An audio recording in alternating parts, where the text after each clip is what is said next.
হুমায়ুনকে খুব কাছ থেকে শ্রদ্ধা জানানোর শেষ সুযোগ, তাই তো শহীদ বেদির দিকে হাজারো মানুষের এই ছুটে আসা।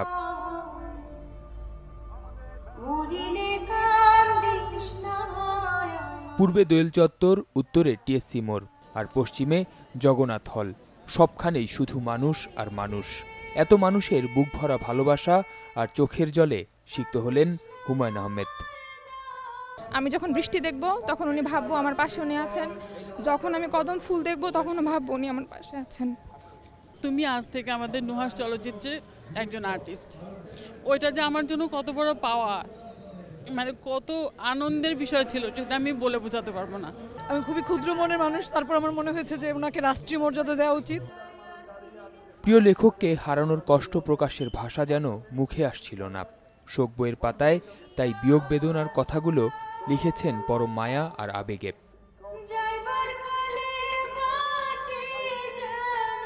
হুমায়ুন ভক্তদের অনেকেই এসেছিলেন হিমুর বেশে। প্রিয় মানুষটির ক্যান্সার হাসপাতাল গড়ার স্বপ্ন পূরণে কাজ করার অঙ্গীকার তাদের। স্যারের স্বপ্ন ছিল একটা ক্যান্সার হাসপাতাল করার, আমরা সবাই সহযোগিতা করে সেই হাসপাতালটা করতে পারি যেন। কিছু অভিনয় শিল্পী বলেছেন তারা এর জন্য একটা ফান্ড করবে, তো যদি তারা ফান্ড করে অবশ্যই তাদের ফান্ডে সহায়তা করব। হুমায়ুনের বই পড়েছেন, নামও শুনেছেন, কিন্তু দেখা বা কথা হয়নি এমন অগণিত ভক্ত চোখের জলে ভিজিয়ে গেলেন এই স্মৃতির মিনার। বাংলা সাহিত্যের রাজপুত্র হুমায়ুন আহমেদ শেষ পর্যন্ত এলেন কেন্দ্রীয় শহীদ মিনারে।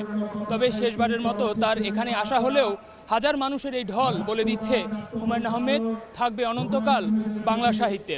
শফিকুল ইসলাম সবুজ, চ্যানেল 24, ঢাকা।